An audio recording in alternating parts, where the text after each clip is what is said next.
E aí, pessoal, tudo bem? Como é que vocês estão? Essa é uma aula genérica, então ela vai abranger todas as turmas, tá? Então, sexto, sétimo, oitavo, nono, primeiro, segundo, terceiro. Porque, na verdade, eu queria mostrar para vocês um jeito de entender a aula, né? Eu vou gravar as aulas, né? Na verdade, já estou em processo. Algumas aulas já estão postadas, inclusive, no YouTube. Porém, o que acontece é que eu preciso.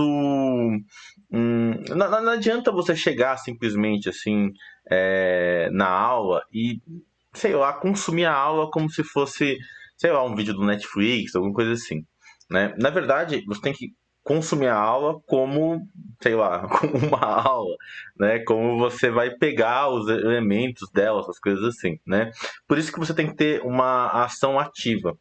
Por mais que esteja num vídeo, essa ação tem que sempre estar ativa. Então você tem que pausar sempre, tomar notas, escrever coisas, né? E aí eu vou ensinar para vocês como é que se faz um sistema de anotações, né? Várias pessoas têm sistemas de anotações, é óbvio, cada um tem o seu, mas existem alguns métodos que são muito comuns, né? O principal deles é o método Cornell. E aí eu queria mostrar para vocês mais ou menos como é que funciona o método Cornell, né? Bom, eu vou mudar de tela para ficar mais fácil, né? Para vocês verem aqui, né? Esse aqui é meu tablet, né? Deixa eu deixar um. Será que dá pra chamar isso maiorzinho? Não, não dá. Bom, vamos lá, né? Como é que funciona o método Chrome, né? Imagina que isso aqui é uma folha, né? Uma folha qualquer, não, zoeira. Imagine que seja uma folha, seu caderno, essas coisas assim. Até coloquei pauta, né? Normalmente, quando eu faço esse método, eu não gosto de usar pauta nas folhas, mas como a maior parte dos cadernos tem pauta, eu acabo. Fica mais fácil para vocês entenderem, né? Eu vou pegar aqui, por exemplo, vou colocar uma cor diferentona, aqui um roxo, né? E aí acontece o seguinte: a primeira coisa que você tem que fazer é você reorganizar o seu caderno em alguns quadros, né? Aqui, ó. E aí acontece o seguinte: quais que são os pontos principais ou primordiais para você fazer o método Cornell, né? Você vai precisar colocar uma área aqui em cima, tá? E uma outra área aqui embaixo, né? Essa área aqui de baixo, ela tem a sua. Ela é variada, né? A sua maneira, as coisas assim, né? Normalmente eu deixo uma área bem grandona e vocês vão entender mais pra frente, tá? E a última parte que eu acho essencial, que eu acho que não é essencial para esse método, é você fazer o corte lateral aqui, tá? Então, fez essa constatação, esse jeito, esse formato. Terminando esse formato, o que a gente vai fazer? A gente vai começar a desenvolver. Então, normalmente você vai fazer isso quando? Você vai fazer isso antes de começar a aula, né? Principalmente, inclusive, esse método especificamente, eu sugiro que vocês façam antes de começar as aulas, tá? Vou colocar de vermelho como. A parte de cima, a gente vai colocar o cabeçalho, tá? Então, vou colocar aqui cabeçalho. Cabeçalho. Tá? O que é o cabeçalho, né? O cabeçalho é a parte principal, o texto, título, essas coisas assim, né? Por isso que eu também chamo ele de passo um, né? Passo número um, né? Então aqui você vai colocar aqui o título da aula, tá? Nossa, o que eu escrevi aqui? A gente vai colocar aqui o título da aula, né? Guarda título, né? É interessante colocar também normalmente junto com um título tema, né? Então coloca um tema e a data, né? Normalmente coloco a data aqui maior. Opa, apertei o botão errado. A data aqui maior, tá? E aí eu deixo a data aí para vocês, né? Tem um certo delay porque eu estou transmitindo o meu tablet no computador, tá? Para fazer a captura de tela. Mas dá para vocês entenderem, né? O que acontece. Bom, aí a gente chega no ponto que principal. Isso aqui tudo é interessante que vocês façam já um pouquinho antes da aula, né? Às vezes no momento que você tiver, ou deixa preparado já antes, né? Então, já deixa preparado. Eu vou colocar até aqui assim, pequenininho. Não, melhor. Vou colocar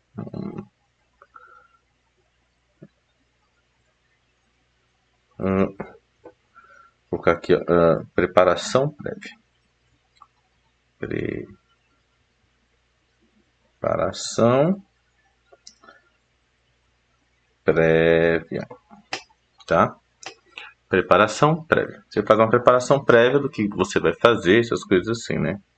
E aí chegamos ao ponto principal. Quando você está vendo a sua aula, opa, tá vendo? Quando você está vendo sua aula, você vai começar a fazer anotações, né? Isso é o que a gente vai chamar do passo número 2, tá? Vou colocar aqui o passo número 2, passo 2, né? E no passo 2, o que acaba sendo muito importante, né? Diminuir aqui, vamos mudar de cor. No passo 2, o que acaba sendo importante? Você fazer anotações, tá? Então, no passo 2, você vai fazer anotações, tá? Vocês não precisam fazer feio igual eu tô fazendo aqui, pode ser uma coisa mais bonitinha, né? Mas fica aí a sua disposição, né? As suas preferências estéticas, essas coisas assim, né? Aqui, você vai escrever os pontos principais da aula, né? Então, você vai escrever os pontos principais da aula. Então, pontos principais da aula, né? Aqui você vai estar ativamente, enquanto você está na aula, escrevendo sobre os diversos percalços que vocês precisam notar, né? Aqui nesse ponto, às vezes é importante que você coloque, às vezes é importante não, é importante que você anote em tópicos, tá? Anote em tópicos. Eu normalmente eu gosto de fazer o seguinte. Aí é uma percepção minha, né? Assim, né? Você usa termos diferentes para uma coisa ou outra, né? Então você às vezes faz um símbolo assim, né? Eu coloco assim, por exemplo, quando é um conteúdo muito importante, alguma coisa, né? Ou então bolinhas, né? E aí você pode fazer bolinhas de outra cor, e você pode fazer uma relação de cor. Então, vermelho é importante, azul nem tanto, né? E normalmente, inclusive, eu faço justamente isso aqui. Isso aqui é quando eu tô copiando o que o professor falou, sabe? Quando você está parafraseando, então, sei lá, o professor falou assim, a invasão foi leve, né? Então, deixa eu ver aqui. Na Segunda Guerra Mundial, o que foi predominante foram o uso sei lá, da, dos aviões e os tanques, né? Ou seja, a aeronáutica desenvolveu um papel fundamental e importância. E aí você quer copiar exatamente o que eu falei. Aí eu coloco esse símbolo aqui e aí eu coloco ipsis literis, né? Então, sei lá, na segunda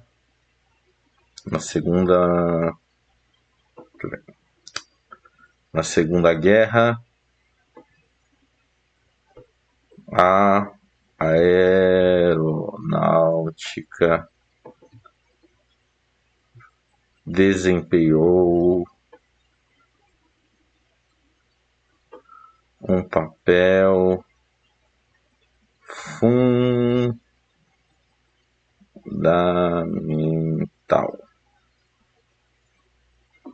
né? Pronto. Aí você vai colocando aqui, né?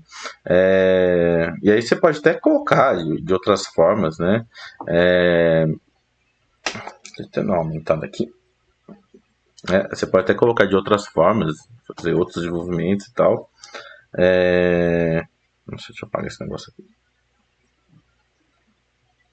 E aí você coloca os símbolos que você precisa, né?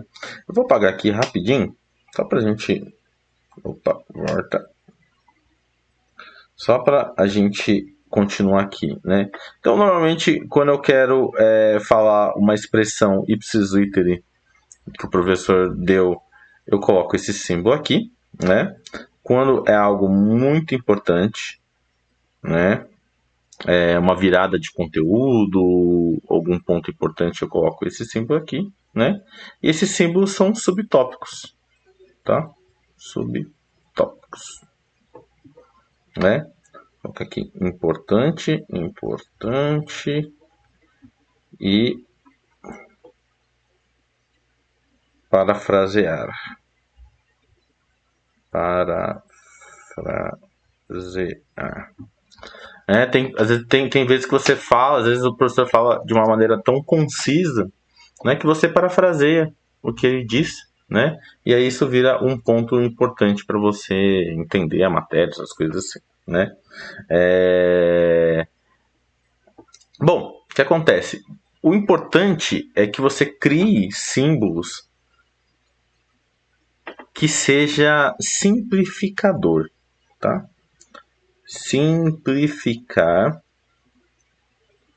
é o ponto mais importante para você desenvolver um pensamento sobre diversas coisas, né? Porque aqui, nesse ponto, você está escrevendo aí na aula, entendeu? Tá na correria, essas coisas assim, né? Então tem que ser simplificador, tá? Então eu vou até frisar isso para vocês, tá? Vou colocar aqui, ó, simplificador.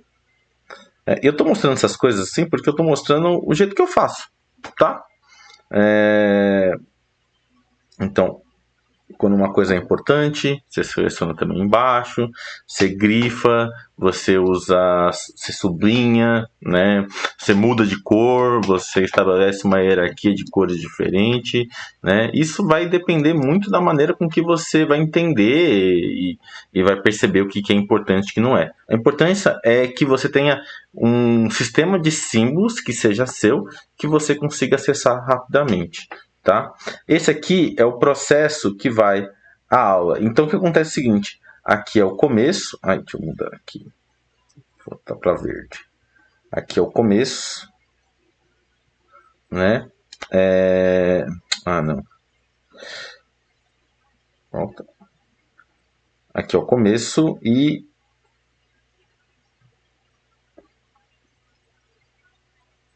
puxa aqui. Aqui sempre começa e aqui é o fim. E por que o fim acaba sendo muito importante, né? Porque aí você consegue distribuir, né? Por exemplo, começo. Então, por exemplo, a aula tem duas partes, né? Então você faz alguma anotação que divida a primeira parte da segunda parte da terceira e assim sucessivamente, né? Aqui é onde começa e aqui é onde termina, tá? Uma aula minha sempre começa com alguma constatação, algum pensamento, né? Eu vou colocando a aula aos poucos, não sei se vocês repararam isso, né? Simplificar, tá? Por isso que tinha escrito errado. Vou voltar para cá. Deixa eu voltar aqui. Isso. E aí a gente chega no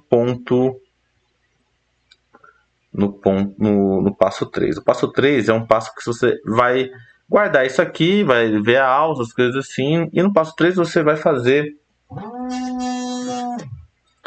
No passo 3 você vai fazer uma coisa diferente. Meu celular tá tocando, desculpa, gente. No passo 6, você vai. No passo 6, não, no passo 3. Passo número 3, né? É o momento onde você vai fazer perguntas, tá? Vou colocar aqui de outra cor. Só para ficar acompanhando essa aqui. Eu normalmente não faço tantas coisas assim não, tá, gente? Não faço as coisas bonitinhas não. Para mim tem que ser fácil, tem que ser rápido, né? Mas como eu quero explicar para vocês, eu acho que vale a pena nesse sentido, tá? E aí nesse sentido você vai fazer aqui perguntas, né? E aí lembra que eu falei que aqui é o começo e aqui é o final? Então, as perguntas elas vão ser relativas a essa mesma ordem, né? Perguntas que vocês vão fazer em relação ao passar do tempo. Essas perguntas elas são bem interessantes porque elas acabam aumentando as possibilidades sobre o tema. Então, por exemplo, quando eu falei sobre os pontos principais, eu posso fazer uma pergunta aqui sobre esse ponto. Opa, apertei o botão errado de novo. Sai daí, moço. Você pode fazer uma pergunta que é relativa a esse ponto. Se você marca a pergunta, né? Vou colocar aqui, marcador de pergunta, né? Lembrando que essas anotações têm que ser rápidas, né? Então, se você abreviar, não vai ter problema nenhum, desde que você entenda, né? A pergunta que você fez aqui, ela vai fazer referência a o conteúdo que está aqui. Então, você tem que ter esse marcador muito certo. Então, se você quer fazer uma pergunta no final, você vai colocar pergunta do final, por exemplo, né? Ficou aqui. Eu apaguei sem querer.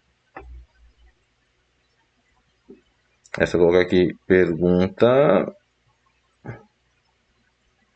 do final, por exemplo, tá? Né? E aí você vai fazendo esse marcador. O interessante é o seguinte, que essas perguntas, tá? Elas funcionam como se fosse uma revisão. Repara bem, ela funciona como se fosse uma revisão, porque você vai perguntando e a partir desses questionamentos você vai trazendo a revisão, né? Vai trazendo o conforto. E é interessante porque, por exemplo, uma vez que você pegue esse conteúdo aqui para você estudar, por exemplo, a partir das perguntas você consegue fazer um encadeamento. Você lembra, nossa, essa pergunta que eu fiz não sei o que e tal, as coisas assim, tá? Então, você termina o passo número 3, né? E aí vamos para o próximo passo, né? Do qual você vai terminar as suas anotações, né? Aí como você termina essas anotações? Você termina com o passo número 4. Né? Como é que funciona o passo número 4? Você vai perguntar. O passo número 4, ele é um resumo. Tá? Um resumo da aula. Ele tem que ser o mais simplificador possível, né? Você, professor, mas você pediu para simplificar aqui em cima. Sim, aqui tem que ser mais simples ainda. Mais simples ainda. Porque repara muito bem, você vai ter, olha só os processos que você vai ter, né? Primeiro processo, você vai preparar as coisas anteriormente. Ele está aqui, desenhar aqui. Né? O passo 1, você vai se preparar para a matéria, ou seja, você vai se abrir para essa matéria. No passo número 2, você vai anotar enquanto ela está andando. No passo número 3, você vai perguntar e vai reelaborar essas perguntas. E no passo número 4, você vai resumir e simplificar isso ao máximo. Você vai ter em contato com a matéria no primeiro passo, no segundo passo, no terceiro passo e no quarto passo. A chance de você conseguir aprender o conteúdo de uma maneira muito mais rápida vai ser muito, muito, muito maior. Tá? E aí por isso que é tão importante esse método, por isso que tanta gente usa ele, sabe? Porque ele acaba sendo mais prático se você for analisar, né? Porque de qualquer forma você cria os elementos necessários para você sempre estar em contato com aquele conteúdo. Né? E aí acontece o seguinte, você simplificando aqui, quando você for estudar, você consegue estudar muito mais rápido, tá? Porque você consegue ter acesso às suas anotações de uma maneira muito mais simplificada e rápida, tá bom? Deixa eu voltar aqui. Você consegue chegar às suas anotações de uma maneira mais precisa, né? Porque um problema grande, por exemplo, de você fazer anotação é que normalmente você se perde nas suas anotações, né? Você vai anotando, anotando, anotando. Quando você vai ver, você tem tanta coisa anotada que você não sabe para onde você vai chegar, né? Vou imaginar, por exemplo, que cada aula tem uma página dessa, né? Ao todo, na aula de história vão ser 78 aulas, né? Dependendo da turma, vai ter 78 aulas, né? Tem gente que tem feriado, essas coisas assim. Mas se você pegar, por exemplo, todo o conteúdo, toda a estrutura da aula, por exemplo, você vai conseguir ter acesso mais simplificado e rápido. Então, essa aula falou sobre isso, essa aula falou sobre aquilo, né? E aí, quando você precisa estudar, às vezes você não precisa nem ver toda a anotação. É só você ver o resumo que já dá aquele clique em você e aí você já consegue adicionar as coisas, já consegue estudar de uma maneira mais rápida, né? Às vezes até para você olhar antes da prova. Né? Então fica uma maneira muito simplificada, muito fácil, muito simples e que ajuda tudo e todos, tá bom? Vou ficando por aqui. Um forte beijo e até mais. E tchau.